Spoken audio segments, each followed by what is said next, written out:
Morning, everybody. Welcome to the Crosslake and CloudBees co-presented webinar on best practices for CI/CD tools. We've got Uma Palepu from Crosslake, who will be co-presenting with Dennis Reigh from CloudBees this morning. Any questions that may come up, I'll moderate and ensure that those questions get to the appropriate people at the right time throughout today's webinar. So keep the questions coming in, and I'll hand over to Uma, who will introduce himself and start the presentation. Over to you, Uma. Good morning, everyone. Welcome to Best Practices for CI/CD Tools, presented to you by Crosslake Technologies and CloudBees.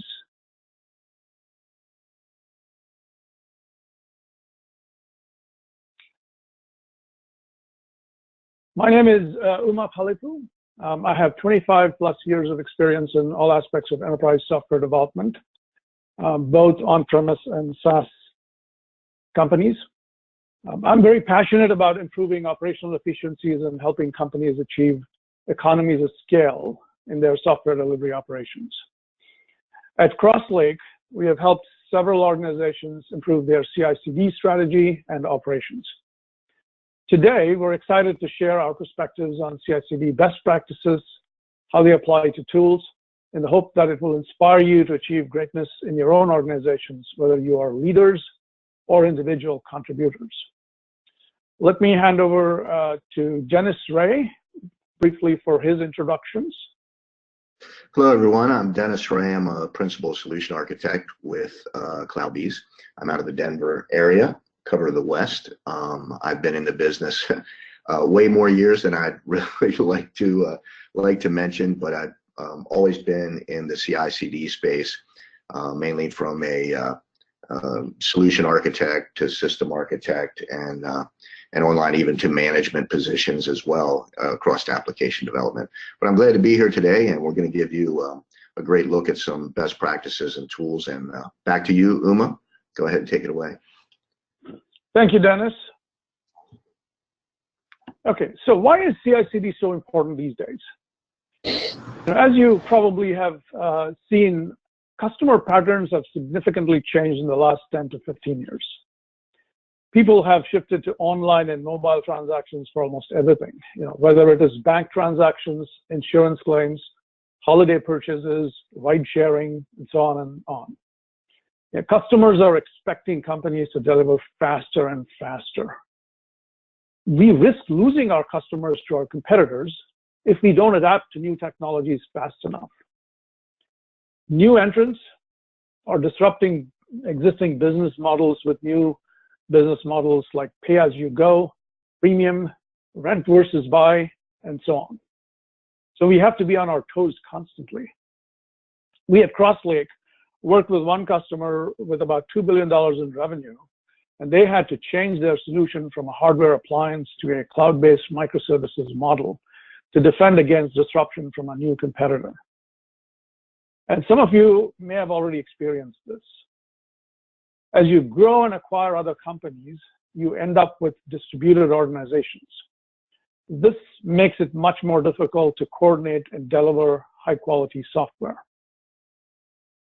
Without an effective CI/CD strategy and execution, you're not only increasing your operating costs, but you're also risking the future of your company.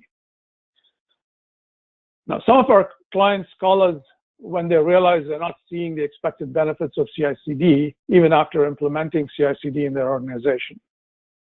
Keep in mind that it's not just about implementing CI/CD. It's important to know how to leverage your CI/CD implementation to achieve your business objectives. So in this webinar, we're going to discuss some key benefits of continuous integration and continuous delivery. We'll talk about best practices, which will improve your operational agility, show you a CI/CD pipeline with some modern tools and technologies.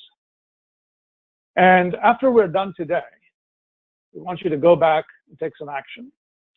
No matter where you are on your CI/CD journey today, we recommend that you stop and assess how you're doing with your execution today, identify problem areas, prioritize and create a roadmap, and measure your progress periodically. But first, what's in it for you and your teams?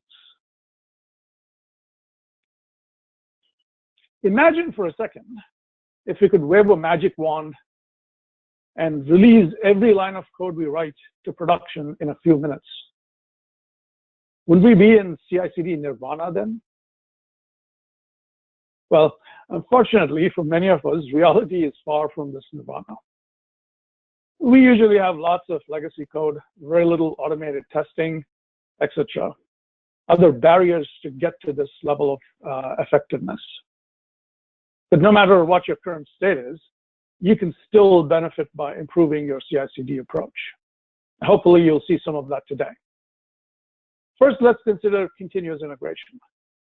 It's all about quality. Fast or short feedback loops allow you to fail fast.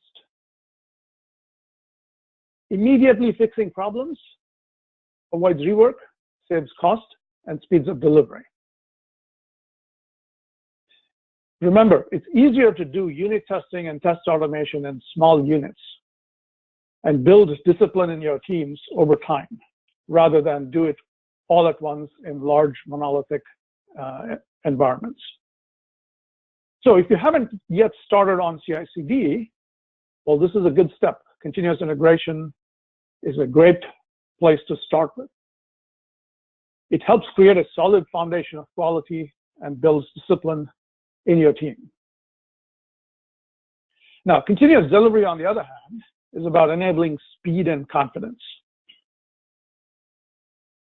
Testing the same build in each environment increases confidence in that build and eliminates surprises in production.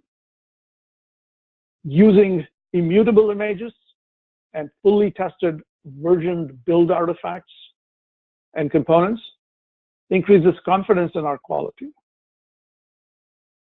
Automated scanning of build artifacts and images catches open source vulnerabilities, and deployment automation can eliminate bottlenecks.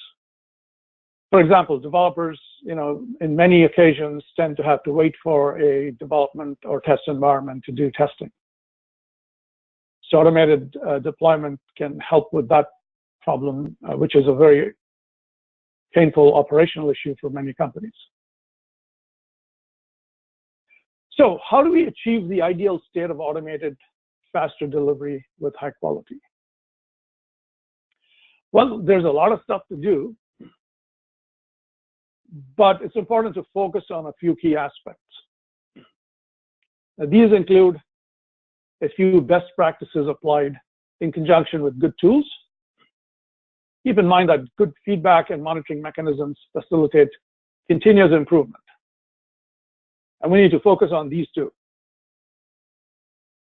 So first, let's start with coding, building, and testing.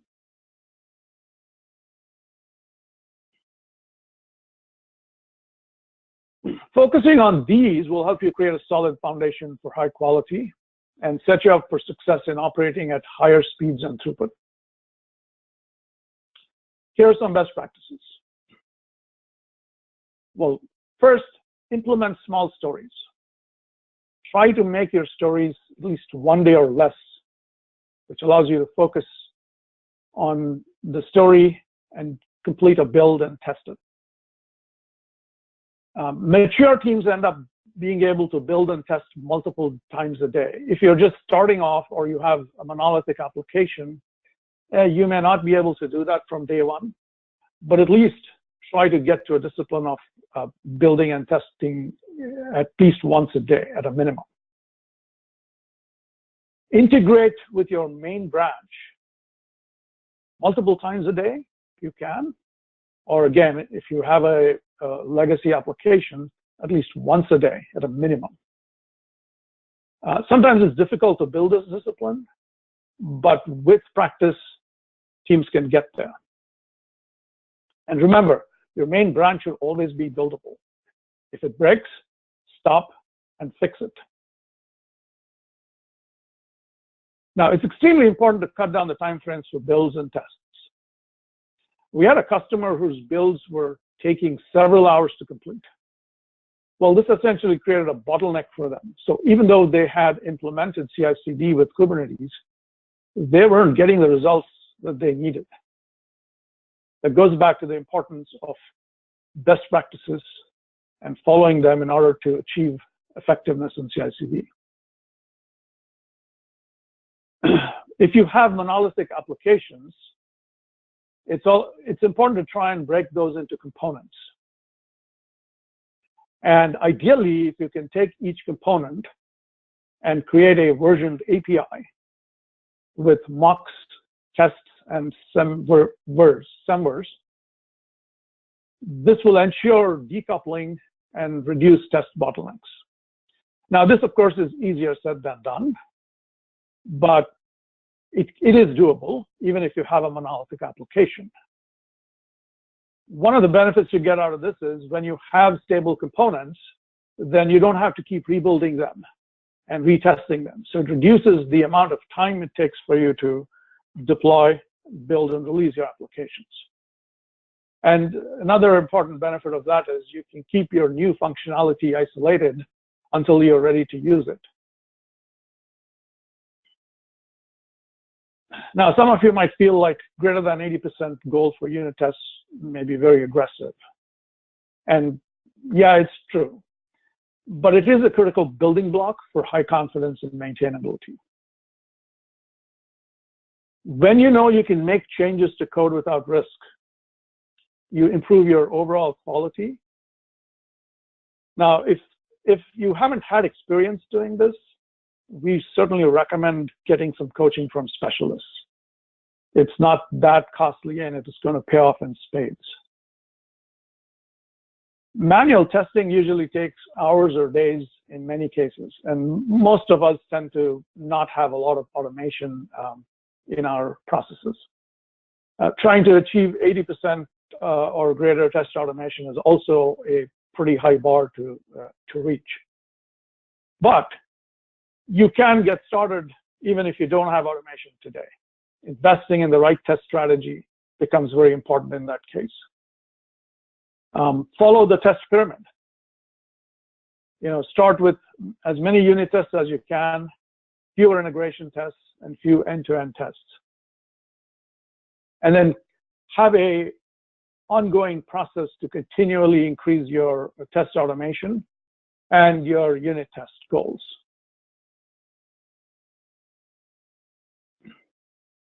Now, your tests, when you do your test strategy, you should make sure whether they are automated or manual, they should be designed so that they're independent of environmental constraints.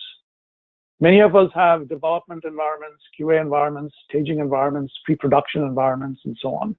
So running these, having the ability to run these tests in all of these environments is an important best practice. It allows you to rerun either a full suite or portions of that suite in every environment that you're testing against, which improves the confidence in your code overall.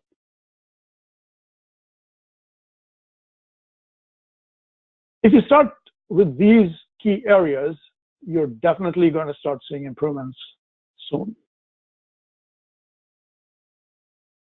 Okay, so now let's focus on environment creation, managing artifacts, and ensuring immutability and security. This is the other side of the coin for CI/CD, if you were to think about it. Ideally, if you can duplicate the production environment during development and testing, you can minimize environment-related issues. For many of us, that's not really a practical choice. Based on how complicated our applications are, we may or may not be able to find all the test data and so on. When you have this kind of a challenge, then you want to try and design your environments to be as close to production as possible. It's particularly important for non-functional requirement testing in this case. For example, performance testing, reliability, and security. More often than not, organizations tend to treat these non-functional requirements as afterthoughts. And they end up with problems and surprises in production because they haven't been thinking about the profiles of the applications in terms of these particular non-functional requirements. So environment creation and management becomes very important from that point of view. Now, storing your build artifacts and images in a repository gives you the ability to decouple your pipeline and allow you to speed up your process as opposed to having a serialized pipeline. Tagging your build artifacts with versions also ensures that you can deploy the same images or components repeatably in every environment. In other words, once you have constructed a component which talks to other components and you've been able to build it and test it with its integration test suite, you store it in the artifactory with a particular version tag, so you don't need to rebuild it each time. You only have to build things that you have changed. This starts reducing the amount of time it takes for you to do your builds, and it allows you to repeatably use artifacts and components that you have already stored in your repository for various types of testing. Again, this allows you to increase your confidence and improve your throughput overall in your pipeline. One problem we hear about from our clients is that our dev and QA teams have to wait several hours, or in some cases, days, for test environments to complete their testing. This is one of the factors that typically leads to longer delivery cycles and contributes to productivity decreases for several teams. Developers and QA teams, if they have to do context switching between what they're developing or waiting, it decreases their productivity because they lose focus on what they're doing. So it becomes important to have the ability to create self-service environments. Without modern technologies, that becomes very challenging because usually the wait periods are because their IT operations team has a queue, they're too busy doing various things, they can't provide you with the environments you need, or they can't create the environments that you need fast enough. Or if you have environments, then a lot of development teams tend to spend a lot of time troubleshooting problems within the environments rather than focusing on testing their application. With modern tools and technologies like cloud platforms, AWS, Google Cloud Platform, Azure, etc., you can stand up environments and take them down on demand. Kubernetes orchestration gives a significant benefit in this stuff, creating your environments, automating them. Also, of course, container technology like Docker and other container technologies. And last but not least, pipeline orchestrators like CloudBees and Jenkins can help automate the creation of all of these environments. And when you have the ability to create these environments on demand, it eliminates bottlenecks in development.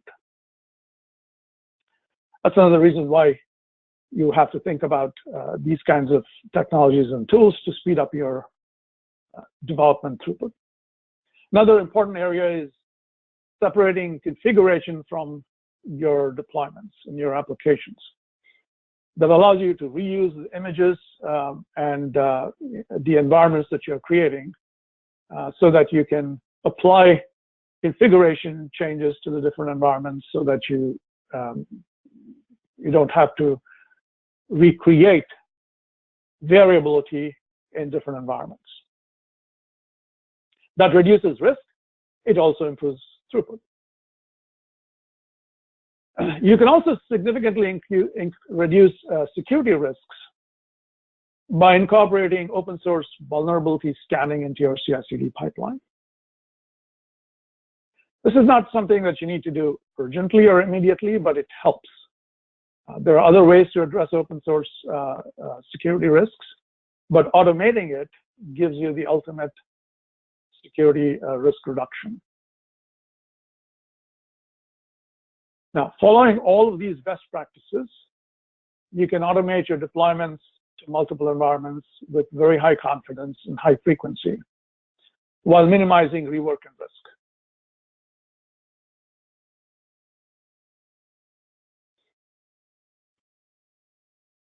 Feedback and monitoring is a very important factor in success.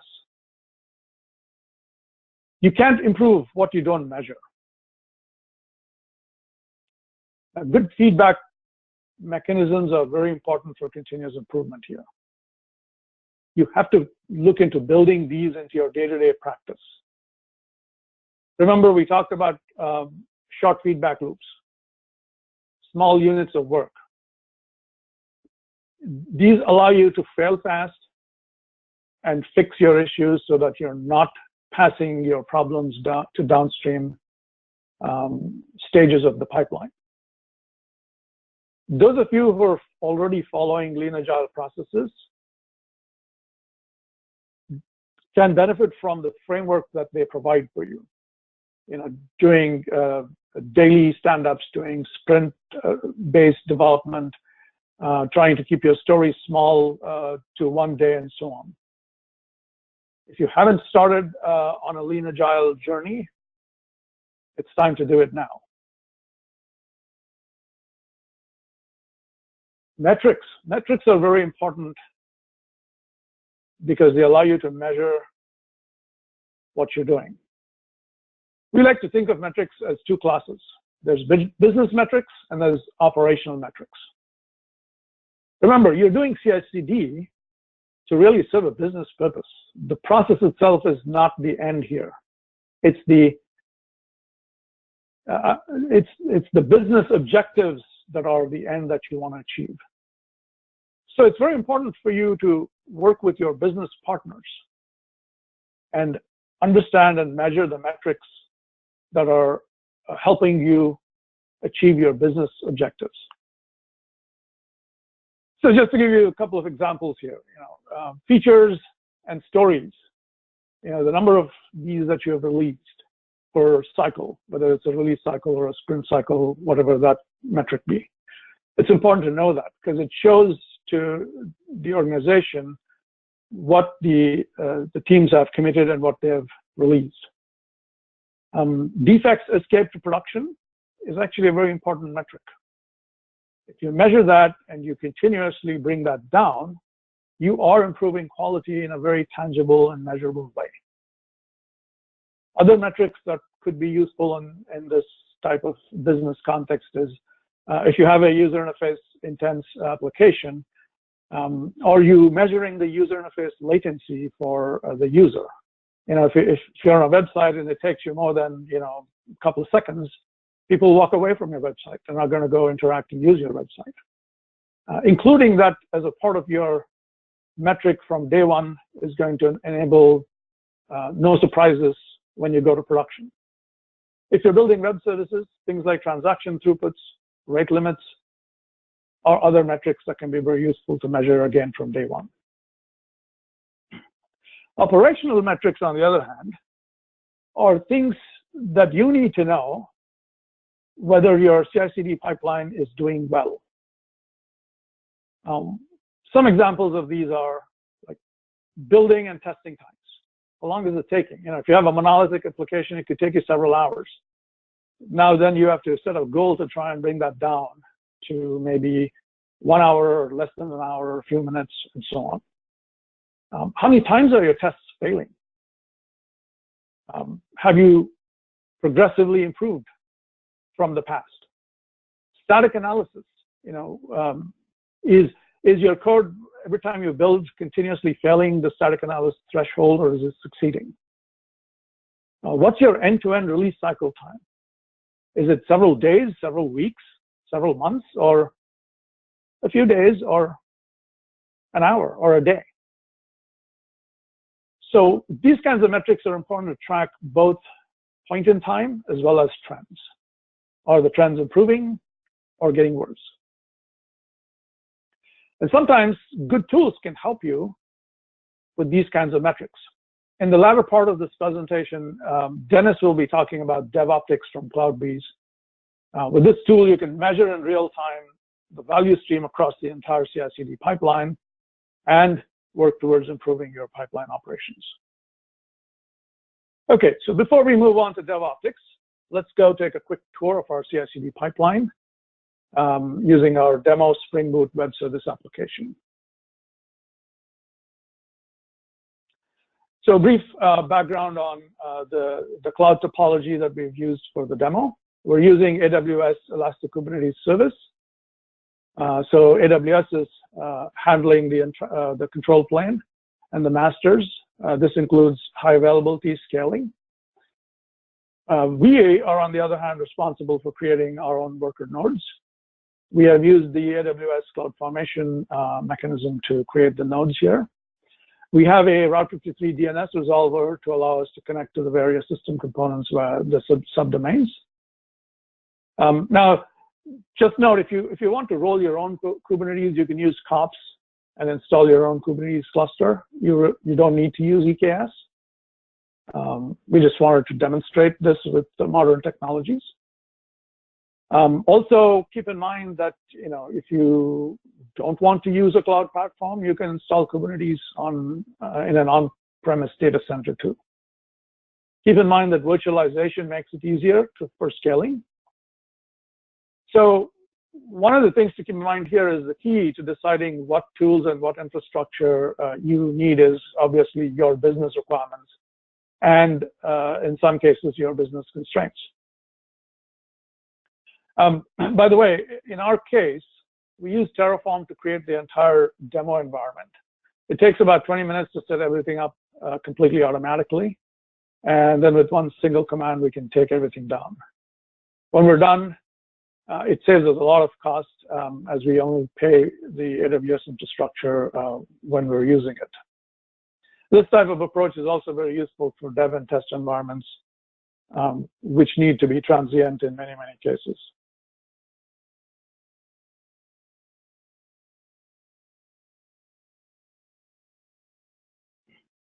Okay, so within Kubernetes, we have separated the various components using namespaces.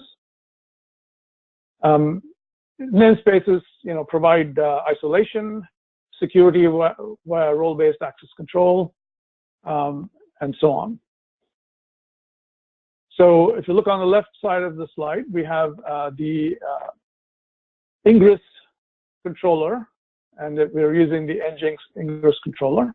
In Kubernetes, you need an ingress controller in order to be able to access your Kubernetes components from the external world.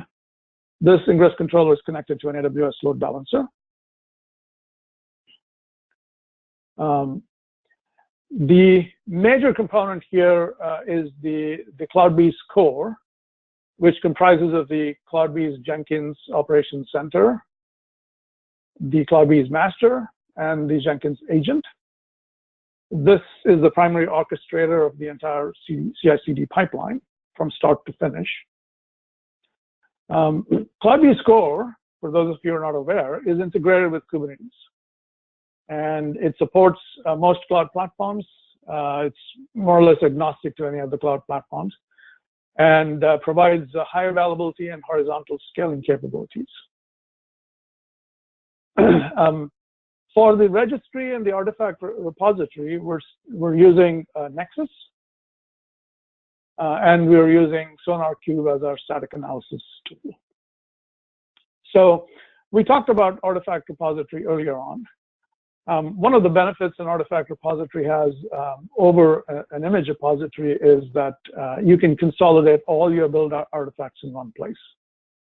You can use consistent naming, tagging, and assembler rules for all these artifacts. Having the ability and storing those in the repository becomes very important. This is if you particularly have legacy apps, this particular ability becomes more important. If you're using modern microservices, they tend to be easily containerized, and so image repositories like Docker or Hub could serve the purpose in those contexts. The static analysis tools are extremely important in improving your overall quality because they give you fast feedback. And if you set the right kinds of thresholds, you can fail your development builds and avoid generating rework downstream. The better this tool is, the more discipline it will build in your teams. So on the right of the slide, you'll see the namespaces for development, pre-production, production, so you can isolate your applications. In our case, the CB app, which is the Spring Boot demo, will get installed into these namespaces, and you'll see that as we progress through the demo. Okay, now let's get to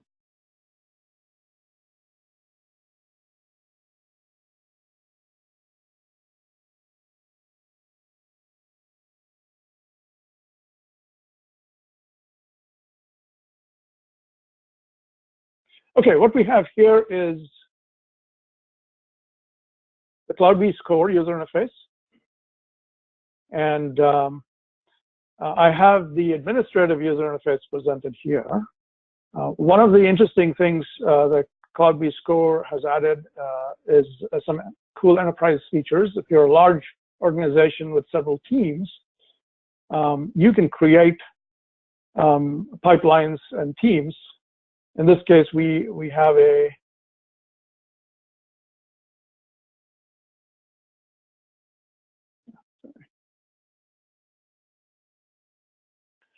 team called Crosslake here. We have about 5 people we've added to this team.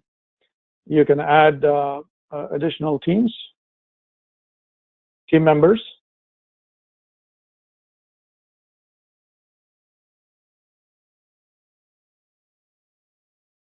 And each team member can have a role assigned to it. Your administrators can create roles and permissions for different team members on what they can or cannot do within a given pipeline. And you have the CloudBees core is fronting the Jenkins background, so if you can configure various aspects of your pipelines using the familiar Jenkins user interface that if you have been using Jenkins in the past.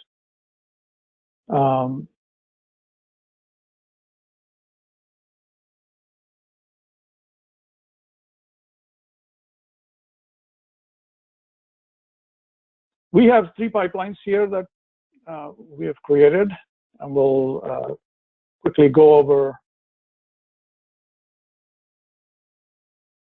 those. So we have about 3 branches here for this demo.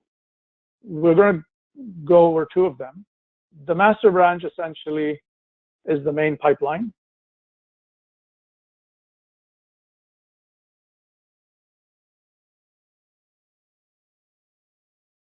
Now, one of the things that you'll notice with CloudBees is that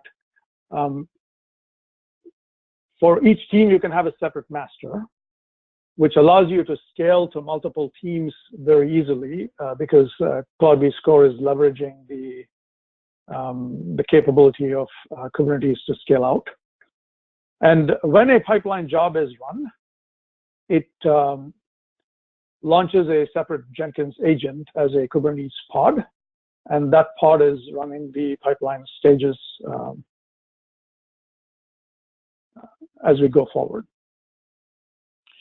So this pipeline, we haven't shown this pipeline kicking off or being triggered by a pull request. You can easily do that, and you can construct your pipelines as complicated or as simple as you want. We wanted to demonstrate a full end-to-end deployment in this particular example. So we have the compile stage, the unit tests, the static analysis, the quality gate, and we'll show you that in the next piece. And obviously integration tests. If you're running the the CloudBees core while you're doing your builds or waiting for it. You can see some statuses here. So for example, all the tests that were run here can be seen. If you've made changes, you can see all the changes here, and so on. So we're doing two publishings here. We're publishing the artifacts, which in this case, it's the Maven jar files. And then we're publishing the Docker image that we've created for running the demo app.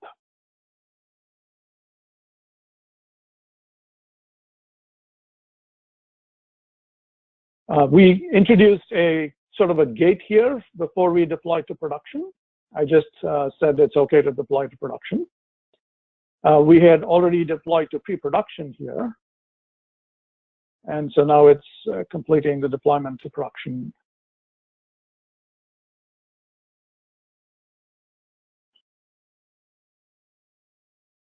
And there you have it.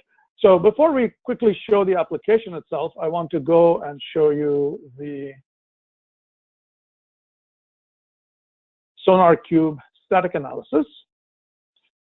As you noticed in the build pipeline here, it's passed the static analysis and the static analysis quality gate. So if you go to SonarQube, you can actually see the application. It has 0 bugs. There are no code smells. The coverage is 83.3, which is above the threshold, and so it passed the quality threshold.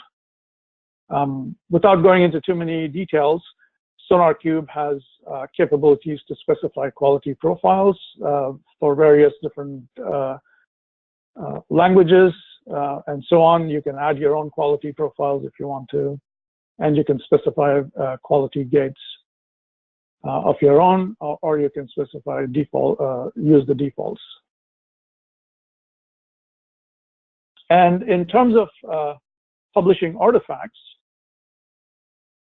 let's quickly go to Nexus.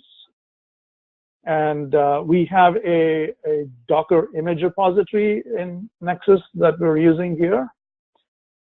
So when the CB app, demo app is compiled and built, it gets uploaded to this location here as a snapshot. And it'll be pulled from here to construct and launch when we're ready for testing. And then we also have, if you have legacy applications, as you recall, we mentioned that, you can store your other build artifacts here. So you can see every time we do a build, the jar files of the application are all uploaded here.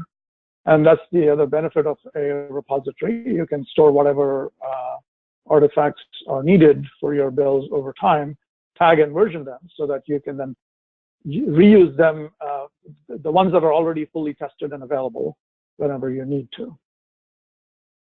Okay, so moving along. One other quick mention here, we talked about vulnerability scanning.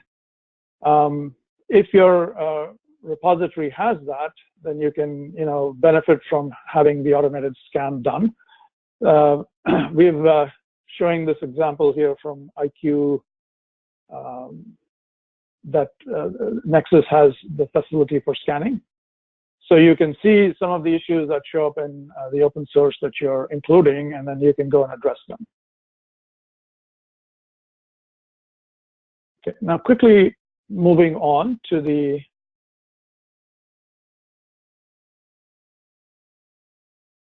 use case where we have a static analysis failure. The reason why we wanted to illustrate this is we can't overemphasize the importance of finding issues early and fixing them. It's one of the key disciplines as an organization. If you build, you're going to be extremely effective in your CI/CD.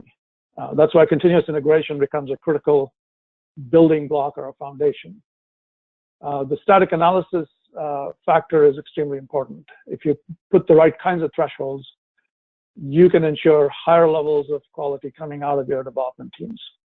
Some IDEs like VS Code and others allow you to put linters on. If you're writing code, if your syntax is bad or anything else, it'll catch it right there. Those are the kinds of things that improve quality early on and reduce rework over time. In this particular example, we created a throw in the application and an exception throw, which is a code smell. And we set the threshold that we wanted 0 code smells. And so it failed the threshold. Because we said we want 0 code smells, the threshold failed, and then we can see what the code smell is. So it says remove the declaration of thrown exception as it cannot be thrown from a method's body.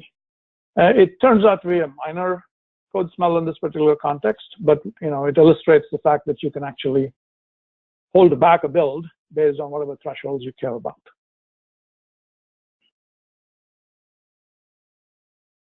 So now, what we'll do is, you've had a close look at the CI/CD pipeline.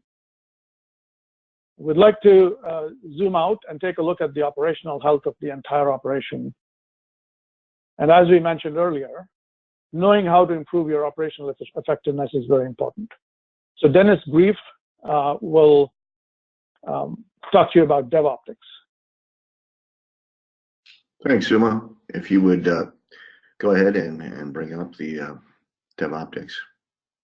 I'm going to rely on you to be my driver here with the slides. So yeah, you can go ahead past this one and get to the first one. So CloudBees DevOptics, there you go. CloudBees DevOptics is our SaaS solution from CloudBees. It's a SaaS offering, and it runs on open source Jenkins. It can run on any of our CloudBees core Jenkins distributions, whether it's for traditional platforms or for modern cloud platforms as well.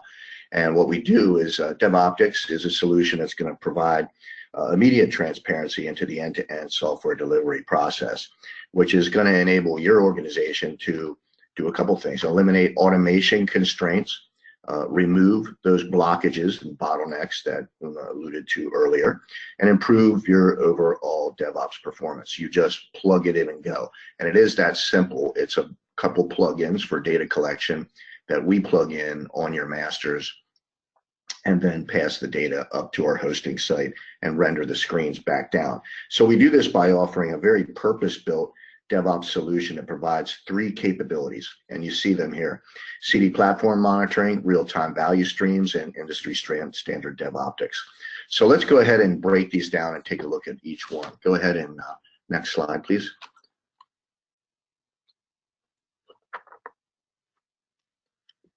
Okay, so here is Run Insights, and this is for CD platform monitoring. And it's very important that you have all your best practices in order and be using best practices through the CI/CD process. But one of the things that many organizations overlook is the actual infrastructure that your teams are developing, testing, and deploying to. And we want to monitor that infrastructure. It's just as important to monitor that to make sure that your teams can move at speed with the velocity that they want to move. And as we look at CD platform monitoring, it provides one holistic view of historic and current activity for really proactive capacity and resource planning. Things like active runs, idle and overloaded executors, peak activity. It's a heterogeneous mix, as I mentioned, of data from all sources, whether it be open source or CloudBees, and it's merged into one interactive interface. And if we take a look very briefly there, as we see across the top, you can see the activity bar there. You have the, right above that, you can leave that there though. Above that, you see the active runs of 210, and it shows from a historical view that at this time in the day, we expect about 146 jobs to be running. So we're slightly more jobs running. That may be something you want to check out. It may just be a fact that you're delivering some relatively hefty features, and a lot of jobs and testing are going on right now at this particular large release going out. And as I mentioned, you've got idle executors, runs waiting to start, and average time waiting to start, and current time to idle, which is the time it will take for all the jobs that are currently running to finish. And based upon this, you can use this information to really be a cue or an indicator that you may have a problem or things may be okay. But if you have the expected thing like red over there on the left, it may be a key that you want to take a look at it. The second thing we're seeing here on the second panel down below are the runs completed per day. And it provides a histogram and historic job pipeline run events. And the horizontal axis shows the selected date range, and the vertical indicates the number of runs. And of course, these bars are color coded to show the different statuses of the runs. You can see that below. Next slide, please. And of course, down below there, right below the runs completed per day, is another graph which shows average time to complete a run. And the average time to complete a run graph also provides a historic analysis of the average time taken to complete runs. And of course, we have color coding differentiating active execution from time waiting. And of course, the high wait times can indicate that you, as it says here, lack of available executors at that time. You may have jobs pipelines may have had restrictions preventing them from running, such as you're looking for an agent with a label of Java 8 and you've only got Java 7, so it's going to sit there in queue. But these long execution times can indicate that jobs running at that time are resource intensive or you don't have enough of them. Next slide, please. And last but not least, on these two particular ones that are parallel there, and it's on purpose because they're correlated from a time perspective. So what you're seeing here is the runs completed per day graph and the average time to complete a run are displayed in the same tab because it can be used to correlate that data from both graphs. And in this example right here that we're looking at that is highlighted, the correlation, with this problem was caused by resource constraints, and eliminating those resource constraints would allow those jobs to run during those busy periods, complete more quickly. So perhaps we didn't have enough executors available, or they were exceptionally large runs, which we need to be aware of. Next, please. Another run insight, as you see, the second tab on the middle panel there is activity by hours of day. This graph provides a 24/7 view of your CD platform activity over a period of time. So every hour of every day of the week is represented on this graph. And as you see, the circles get from light, small, to larger, darker, darker. And as it gets darker, you're seeing more activity on that particular day at that time. And selectable parameters control the size and color of those, each bubble too. You can control that if that's something you want to do too. Next slide, please. One of the things that graph that we just looked at is nice for is maintenance time. If you're looking for a time to do maintenance, you could very quickly visually see where the system is not being used at certain hours or low usage, and schedule that maintenance, that period. So the third tab here is the run per nodes label. And of course, this provides a lot of metrics by node, by agent out there, as far as what's running where, the number of nodes, executors, percentage in use, average queue time over time on those executors. And it gives you a really good view so you can compare each one of these together and start to diagnose and do some analysis on your agents and build a fleet out there to make sure that they're set up properly and optimized. Next. Next slide, please. Okay, keep going. Okay, so the next thing we have in DevOptics, the next piece is capability is real-time value streams. And this provides visibility into your entire software delivery process. It's really an interactive dashboard hooked directly to your issue tracking and your SCM. So you can see where anything is at in the process from commit to deploy, gluing together those disconnected platforms and pipelines. One thing that is true in Jenkins, if you're aware, is that there's really no concept of an application. And in this case, we're looking at the Saturn application, and it allows us to visualize and decompose this application and connect the multiple pipelines together to see how things flow from teams across from left to right, from ideation to commit, across to deployment production. And along the way, of course, you can see a lot of great information. Next slide, please. And if you see here, it allows an understanding of where everything is at on its journey. And what it also, by just visually looking at this, you can see the dependencies. And what you're seeing here are multiple teams. Each one of these circles represent what we call a gate, and it's really a pipeline or a job that is set up, and it could be multiple teams. So in this case, for the Saturn app, we have encryption services team, credentials team, database team, back end, and front end. They all deliver code forward to component test. When they pass all of those tests and component tests, the circle goes green, and then eventually those changes will be delivered and propagated to system integration and onto regression test staging and production. So it goes from left to right across there. Next slide, please. And of course, that top thing is the value stream phases, and I just talked about those. Next slide.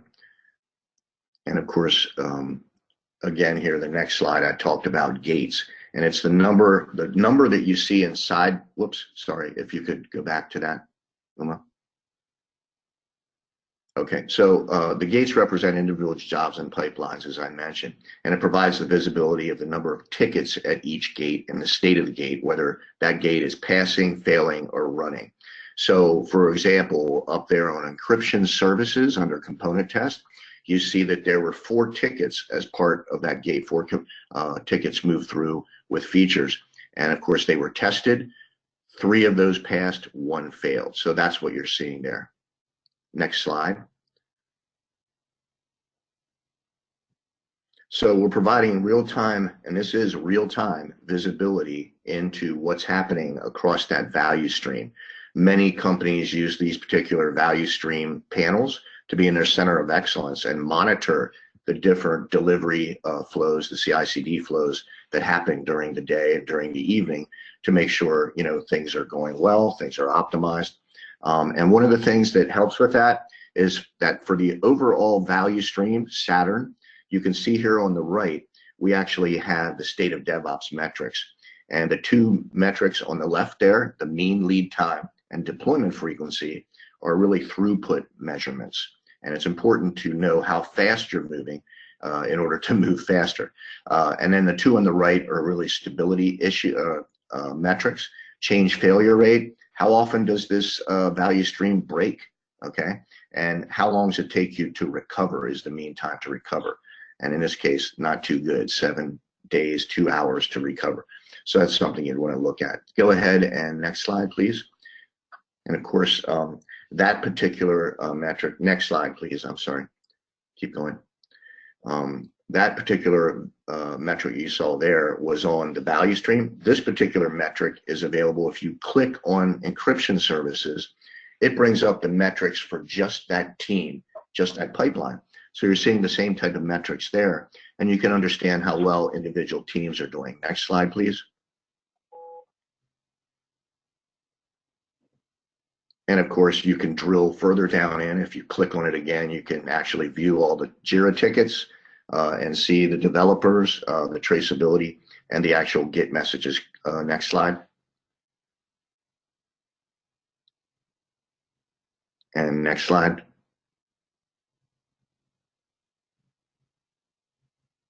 And of course, here we've clicked on one of those tickets to just bring it up, and it'll give you a summary right here. You can see that this particular SAT4 ticket has passed. It had 2 tickets, or 2 commits, I'm sorry, as part of that ticket that flowed in there with 2 change sets. You can see them below. And next slide, if you wanted to click on either open in JIRA or the Git, next slide. If you wanted to click on either one of those, of course, it will open it right up for you to see the entire JIRA ticket in JIRA or Git itself. You can go in and check out the change set itself. So you can visualize your whole value stream, dig deeper, easily navigate, and have visibility real time into your value streams. Next slide, please. The next piece of our presentation is industry standard DevOps metrics. And these are metrics that are really accepted as the industry Bible on CD and DevOps. We collect these on every single pipeline, every single value stream. Next slide. And this is, DevOptics is really the only tool in existence. It tracks all 4 industry standard metrics: deployment frequency, mean lead time, mean time to recover, and change failure rate. So you can quantify and perfect your particular thing. And here you're seeing all the value streams, Saturn being one of them, displayed in a list format, so you can easily start to compare different value streams and see which teams and which value streams are performing faster, better, things like that, and start to look for areas where you can use best practices among the teams. Next slide. Kind of moving fast here because I know we're running at the top of the hour, and Uma has a couple things to say yet. This is a deployment frequency, the frequency of successful runs of any deployments identified in a value stream. It's a throughput measure. How fast are you going? Next one. The next slide is another throughput measure, mean lead time. It's the time it takes for a ticket and associated commits to successfully flow from commit through to their final destination. Next slide. This is a stability measure. It's the mean time it takes for pipeline jobs across the value stream to return to a successful state after the occurrence of a failure. That's very important. And then the final metric we have out there is the change. You can go ahead and change it. Change failure rate, which is a percentage of non-successful runs across the value stream caused by a new change. Okay. And that, I believe, is it. If you hit the next slide, concludes our quick view of DevOptics. Thank you very much. Back to you, Uma. Thank you, Dennis. Now that you've seen what operationally efficient, high-quality pipeline should be,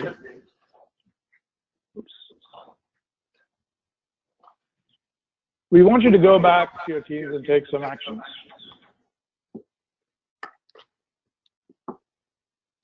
So make sure you baseline your current practices. Create a prioritized backlog of your improvement items. Incorporate improvement into your processes. Measure progress every sprint.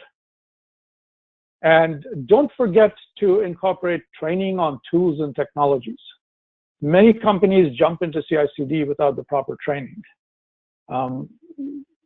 Implementing things like katas with your teams and sessions where lunch and learns and other such trainings is going to be very useful in building confidence in the teams to adopt new technologies and also allow you to make sure that you understand where your weaknesses are as an organization.